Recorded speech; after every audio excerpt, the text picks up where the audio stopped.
and Mhm. loving who you are, even the flawed aspects of yourself, so that you can put yourself out there and pursue your goals and dreams while knowing that not everybody may agree with you. And some people may try to destroy you, but you know that you deserve to succeed and that you can succeed, and sometimes you don't have a support system to Mhm. help you do it. Yeah, and, that person that said that on your post, Mhm. sometimes people are that's the space they're in, and they're projecting on you. He's projecting his self-loathing, his self-dislike on you because he's feeling bad. Because you gotta remember when we come on and we're all cheery and happy, and here's all the possibilities. So we're this model of possibility. A lot Mhm. of times the people who criticize us are the people who are the frustrated dreamers. They really do want something good. They do. But they just keep telling themselves it's impossible. It's impossible.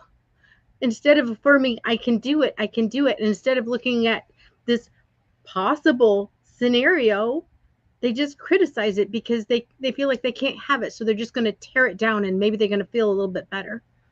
It's true, and that happens, I think, with a lot of like sometimes attractive women or attractive men or high value men or high value women that are considered that there are people who could not attain them, and so they want to tear you down a peg.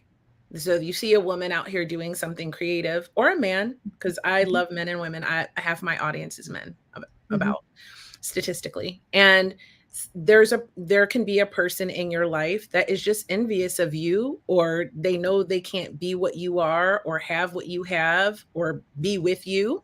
So Mhm. they want to tear you down and make you feel small. Mhm. These are what we call at London Real Academy, external resistance. Got it. And I think it's really important to have strong relationships with people who are going in the same direction you're going. So I want to be, and this has been said over and over, but I want to be in the room with everyone who's smarter than me. I want to be in the room with everyone who's more successful than me, more happy than me, and most importantly, who have done the deep work. They've worked through the wound. They've worked through those deep places and shadows, and they're living their best life. Those are the people that I want to be around. Even though I might feel less than them because, oh man, I'm looking at them going, oh, I'd really like to get there. But just being in that type of environment is always going to be helpful.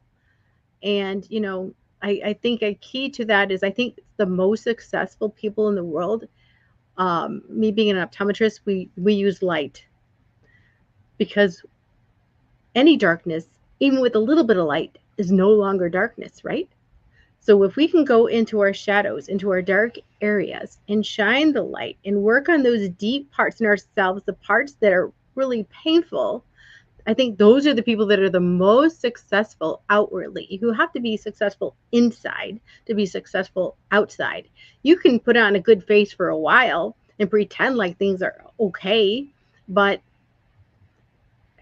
it'll fall apart. It's a house of cards if you haven't worked on the inside part. So how can we work on the inside part?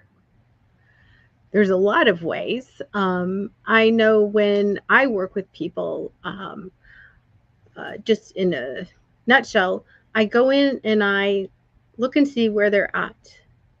I see where the blocks or obstacles are. I see where the places are that are not serving them. And then we work to clear the obstacles, but also open up their vision.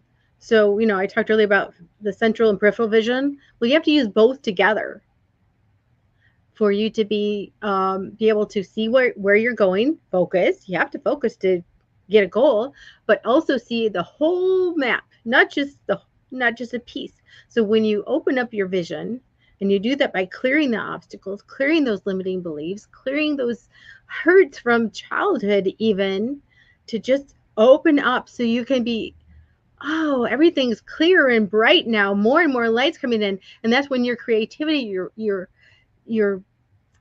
light your brilliance comes out. And I mean, that's what I'm working for, is helping people clear the obstacles or open up their vision so that they can see how phenomenal they are. I love that. I think that what happens is we are born phenomenally, and we are Mhm. phenomenal, right? But we start to get a lot of this programming that teaches us, and wounding that Mhm. teaches us that we are not good enough. And I always say there's an epidemic of not enoughness and Mhm. feelings of unworthiness, of living the best possible life. And sometimes it's because of our external environment, but that's resistance. Mhm. And I think that, clearing that stuff, we hear a lot about, what, you have to get rid of your limiting beliefs. You have to, at least I do because I'm in those circles. But sometimes it's hard to understand how. Like, what is the first step that I do if I'm like so sick of my life the way it is? I want to do something. I want to be a singer, a songwriter, an actress, a dancer. Like, I want to do something different in my life than what I'm feeling like I am doing now, or maybe even what I'm capable of. How do I start breaking those thoughts that tell me that I shouldn't do it, or I feel like an imposter if I try? How do we do that? So there's ways you can kind of do it on your own, but I think it's always better to use a mentor who's been there. So if you, in general, you could use someone that, like I work with all different kinds of people. But there's, let's say that you are an Olympic skier. Well, what do? You go find someone who can watch your stance and say, move a quarter inch this way, put your knee in out this much, and then turn your foot this much. See, it's the 1% advantage that makes people elite. So you could go in that route, but you could do it on your own. One way that you can do it is, sometimes we don't see ourselves as fabulous as we are. And one of the easiest things you can do just to see where your blocks are is find people you trust that know you and ask them some questions like, what are my best qualities? Where do you think I have weaknesses? What is something about me that's really unique that, you know, you thought this is nobody else is like that? Or just, so ask them specific questions about you and just listen. I record it or write it down, and then take it and look at it. And even from there, you can start to make some changes. Because I remember I asked those questions once, and one of my really close friends, he said, what is really interesting about you is that no matter who the person is, you are intensely interested in them and what they're doing and how they're doing it and how they're doing their lives. And he said it can be so mundane, but you're just listening like intently, like, and I am, because I do want to know, and I want to know about them. I intensely want to know people. I want to understand how they're operating. I want to understand what makes them happy so that I can add to that happiness. So I do that. And sometimes the things they're talking about, it is really mundane. One time I was taken to a patient, and he said his job was to dispose of nail polish from a certain company, and he told me the process of what they do to check and dispose of the nail polish that was, out of date or whatever. I mean, and some would say, well, that's kind of boring, but I'm like, no, no, it really isn't. Anything can be really interesting. At least to me, anything can be really interesting. So, okay, so I had a student one time. Actually, she was my very first student, and you might know her if you've been following Hot Topics Live podcast for a while, because she's often a guest in the show. And she actually co-founded this show with me. Her name is Gloria Landano, and she is the host of Unbreakable Life with Glory, a show I helped her create. And I remember, I'll never forget her because, number one, she was my first student. And she came to our consultation call, and she was telling me her idea for her podcast.